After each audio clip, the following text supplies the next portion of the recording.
We often mistake the idea of being cold for being heartless, detached, or emotionally unavailable. But that's not what true coldness is. It isn't about shutting yourself off from the world or pretending that feelings don't exist. It's about learning how to control those feelings in a way that they don't control you.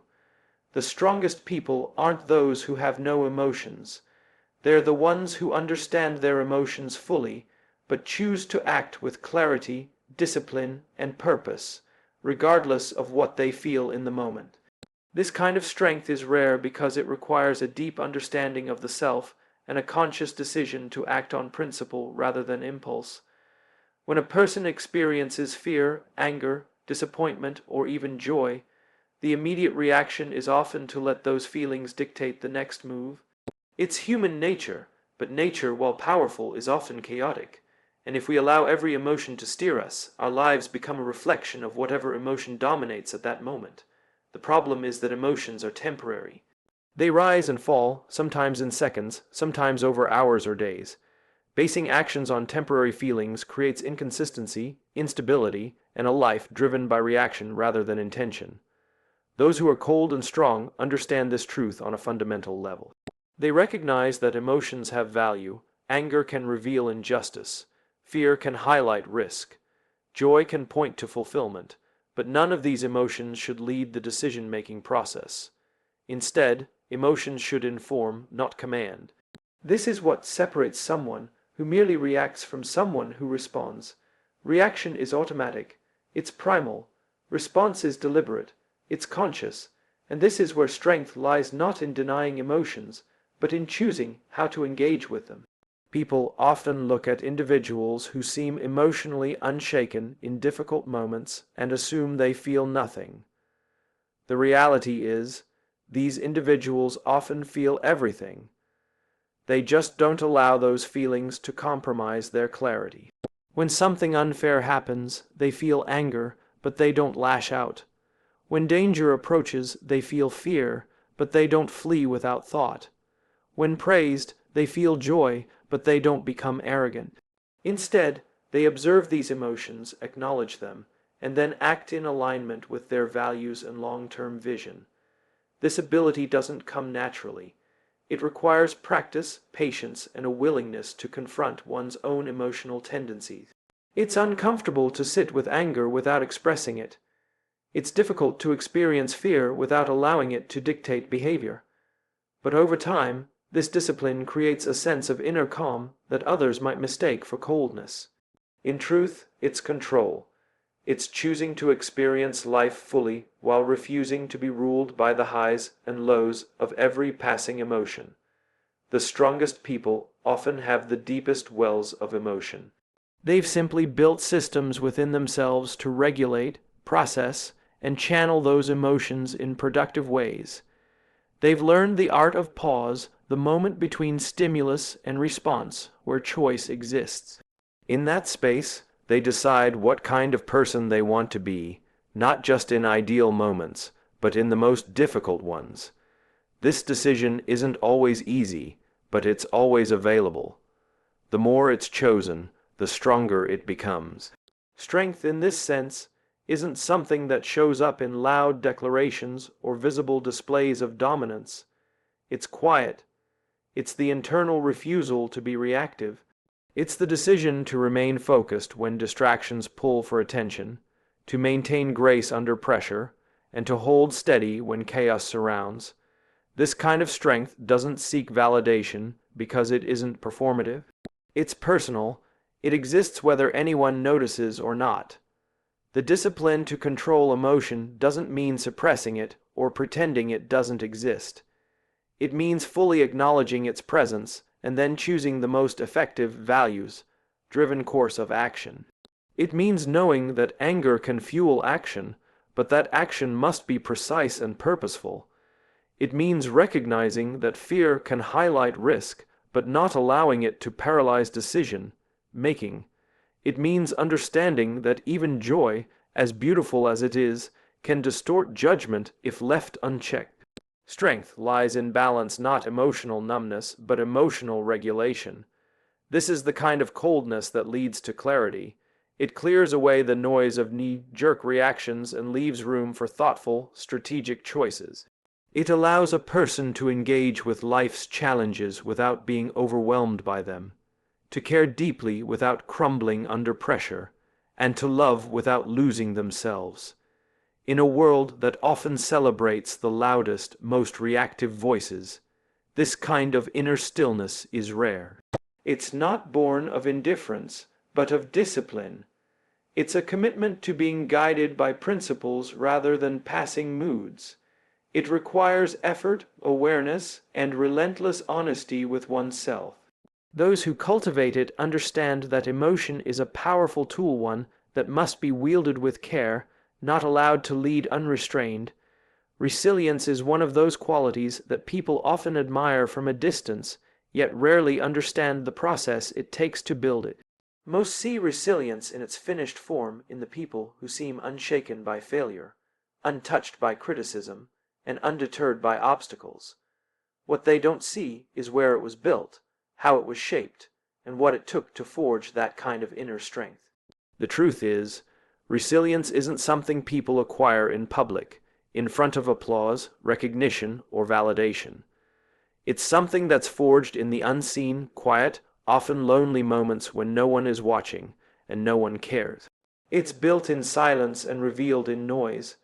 When people encounter challenges or setbacks, their instinct is often to look for external validation. They want reassurance, encouragement, or even pity. But resilience doesn't grow in those conditions. It doesn't thrive on external comfort. It's born in discomfort in those moments when there is no one to turn to, when the only person you can rely on is yourself. In those moments, the conversations you have internally matter more than anything else. The words you tell yourself, the way you frame your situation, and the choices you make in private become the foundation for how you handle public adversity later. The people who walk through life with a quiet kind of strength didn't get that way by being handed easy victories. They earned it through repeated private battles, by enduring moments of self-doubt, fear, and frustration without giving in. They made decisions in solitude, chose discipline over comfort when it would have been easy to quit, and stayed committed to their goals even when no one else believed in them. That's where resilience is built. Not in the moments when you succeed and everyone's watching, but in the countless times you fail and no one even notices. There's a certain clarity that comes from facing hardship alone. It strips away pretense, ego, and expectation. It forces you to confront who you are when everything else is removed. When no one's cheering, when no one's criticizing, and when no one even knows you're struggling. You meet yourself in your rawest, most honest form. It's in those spaces that resilience takes root. It grows in the decision to keep moving, to keep showing up, to keep working even though no one sees the effort. It's a private agreement between you and your future self, a commitment to stay the course no matter how lonely the road feels. Some people wait for motivation or permission to keep going. They think resilience comes naturally when things get tough. It doesn't. It's built deliberately, choice by choice, habit by habit. It's constructed in the smallest decisions, like getting out of bed when you feel defeated, practicing your craft when you're exhausted, or choosing not to complain when complaining would be easier. These small, private actions compound over time. They form the invisible scaffolding that holds you up in public when life tries to knock you down. Most people want the strength they see in others, but few are willing to pay the price for it. They want the confidence, the unshakable mindset, the calm under pressure, but they want it without the solitude, without the failure, and without the silent work. They underestimate the value of private struggle because it doesn't offer immediate rewards. But the truth is, every visible moment of resilience you see in a person's life was earned through invisible work. Every time someone appears calm under pressure, it's because they've experienced worse privately and learned how to navigate it. Every time someone recovers quickly from a setback, It's because they've practiced failing in private, without applause, without sympathy. There's an old saying that adversity introduces a person to themselves. But more accurately, private adversity introduces you to your potential. It shows you what you're capable of when there's no one left to lean on, no one to impress, and no one to reassure you. It's in these moments you discover reserves of strength you didn't know you had because you never needed them before. And once you discover them, you realize that resilience isn't about never falling. It's about always getting up, quietly, determinedly, without needing an audience. This is why those who are truly resilient often seem quieter, more composed, and less reactive than others. It's not because they feel less. It's because they've been through enough privately to know what matters and what doesn't. They've learned that most of what shakes people is temporary, and that true strength comes from understanding this. They don't overreact because they've already fought tougher battles when no one was watching. They don't need to prove their resilience to anyone because it wasn't built for anyone else's approval. It was built for survival, for growth, for the pursuit of something greater than validation. When people eventually see resilience in public, in the way someone handles stress, criticism, or unexpected challenges, they're witnessing the results of thousands of private moments of choosing discipline over comfort, clarity over chaos, and purpose over impulse. These public displays are only the tip of the iceberg. Beneath them lies a vast, unseen structure built on solitude, repetition, and relentless self-discipline. And while the world loves to celebrate the outcome, it often ignores the process, the quiet sacrifices, and the private battles that made it possible in the first place. The ability to say no is one of the clearest signs of inner strength, though it's often misunderstood, overlooked, or underestimated by those who haven't yet realized its power.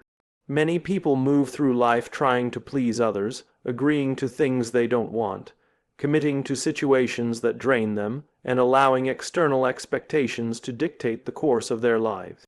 This isn't because they're weak in the way people usually imagine weakness. It's because saying yes is easier. It feels more socially acceptable, more polite, and less confrontational. But what's easier in the moment often becomes heavier over time. Every time someone says yes to something that doesn't align with their values, goals, or well-being, they quietly chip away at their own strength, piece by piece. Strength is about knowing who you are and what you stand for. It's about having a clear sense of your priorities and refusing to let them be compromised by the passing requests, demands, or expectations of others. The word no isn't harsh, it isn't cruel, it's protective. It draws a line around what matters most, whether that's your time, your peace of mind, your values, or your future. People who lack this ability often find themselves overcommitted, frustrated, and resentful, not because life is unfair, but because they allowed too many unfiltered yesies to accumulate, filling up the space meant for things that truly matter. Those who are cold and strong don't say no because they're heartless or indifferent. They say no because they understand that every yes is a commitment of time, energy, and attention resources that are finite and valuable. Saying no isn't about rejecting people. It's about protecting priorities. It's about recognizing that not every opportunity, conversation, or relationship deserves access to your life. It's about understanding that boundaries aren't selfish. They are necessary for survival, growth, and clarity.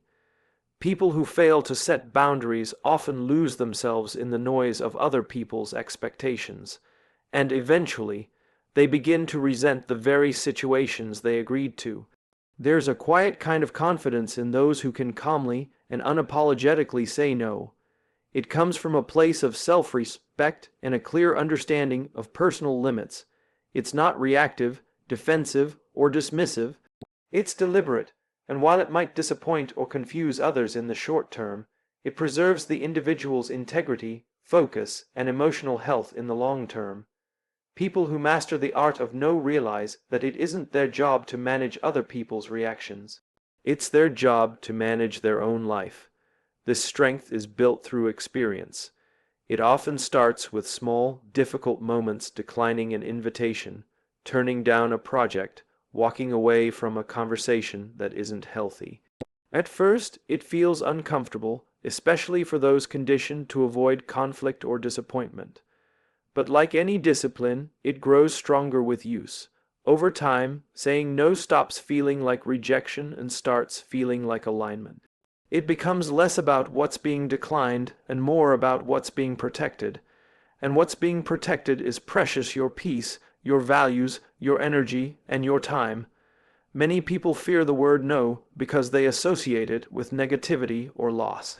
But in truth, every no is also a yes to something else. Saying no to a draining relationship is saying yes to emotional freedom. Saying no to an unnecessary obligation is saying yes to time for what matters. Saying no to an unaligned opportunity is saying yes to future possibilities that better match your vision. Every decision in life is a trade, and those who are strong enough to say no wisely make those trades with their future in mind, not just their immediate feelings. There's also a strategic element to this strength. People who master no don't make emotional, impulsive decisions. They evaluate requests and situations through the lens of their long-term goals and personal values. They ask themselves whether this yes serves a purpose beyond the moment, whether it aligns with who they want to become, whether it contributes meaningfully to their life. If it doesn't, they let it go. Not because they don't care, but because they care enough about what matters most not to dilute it. One of the subtler benefits of this practice is the respect it commands, even from those who are initially disappointed. People may not always like hearing no, but over time they recognize its honesty and reliability. They come to understand that when this person says yes, it's genuine, intentional, and backed by full commitment. There's no pretense, no half-hearted agreement, no lingering resentment, just clarity, and in a world cluttered by passive yeses and silent resentment, that kind of integrity stands out. This discipline also shields a person from the trap of busyness without progress. Many people fill their lives with activity, saying yes to everything in hopes of appearing productive or staying connected. But activity isn't the same as achievement, and connection isn't the same as alignment. Those who are truly strong know that saying no clears space for focus, creativity, and depth. It allows them to invest fully in what matters instead of scattering their energy across too many unworthy things. It's not about having less in your life, it's about making sure what remains actually matters. Remaining calm when the world expects you to break is one of the clearest signs of strength, though most people don't fully grasp what it takes to reach that state. It isn't about being emotionally cold or detached from reality. It's about clarity, discipline, and the refusal to let chaos dictate behavior. In moments of crisis or stress, most people react emotionally because it's easier and instinctive. The mind looks for quick ways to relieve pressure, to escape discomfort, or to shift blame. But those who are truly strong, the ones people mistakenly label as cold, understand that chaos outside doesn't need to become chaos within. They create a separation between what happens to them and how they choose to respond. This kind of calm doesn't develop by accident. It's the result of countless situations, both big and small, where a person could have panicked, overreacted, or collapsed, but instead chose to remain steady. It's a pattern of practice built through discipline, not a genetic trait or personality quirk. When faced with pressure, strong people don't allow emotion to drive the wheel. That doesn't mean they feel nothing; on the contrary, they might feel everything more intensely than those around them. But they make a deliberate choice not to be ruled by those emotions, especially in moments when clarity matters more than comfort. People often expect certain reactions in difficult moments. When something goes wrong, they look for someone to blame, someone to complain with, or someone to fall apart alongside them. It's a social reflex, a collective way of managing stress.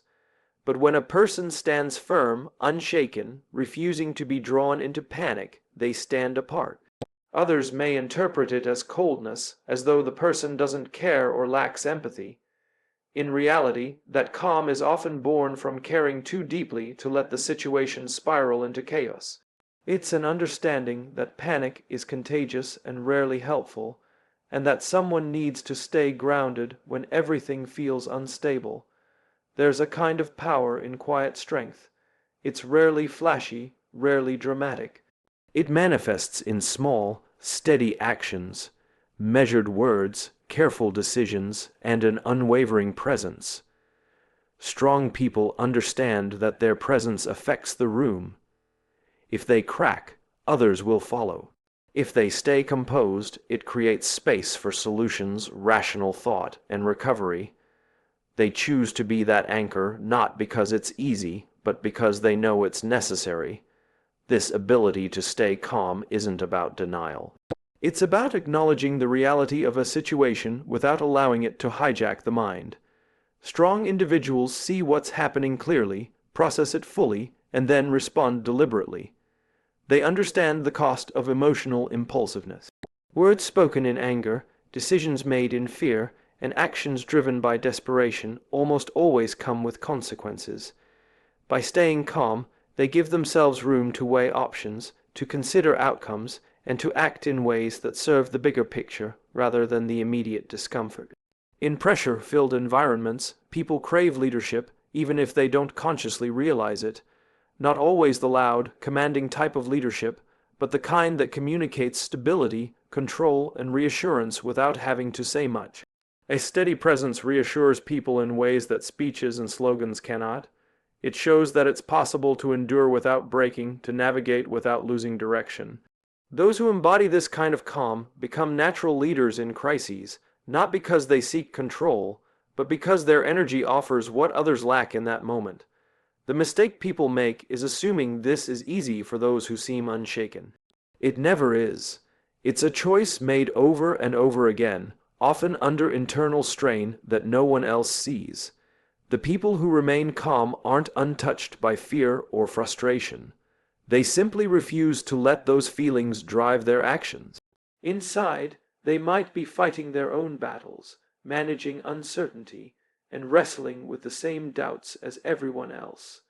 But they understand that acting on every wave of emotion solves nothing and often makes things worse. Their calmness is a form of discipline, one that protects not only their peace but their effectiveness. This discipline extends beyond crisis situations.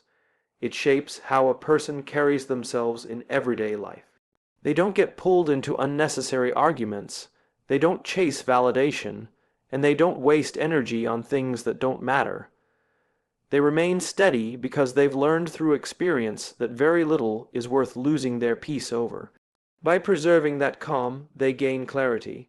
They can see situations for what they are, unclouded by drama or impulse, and make decisions based on logic, principle, and long-term vision.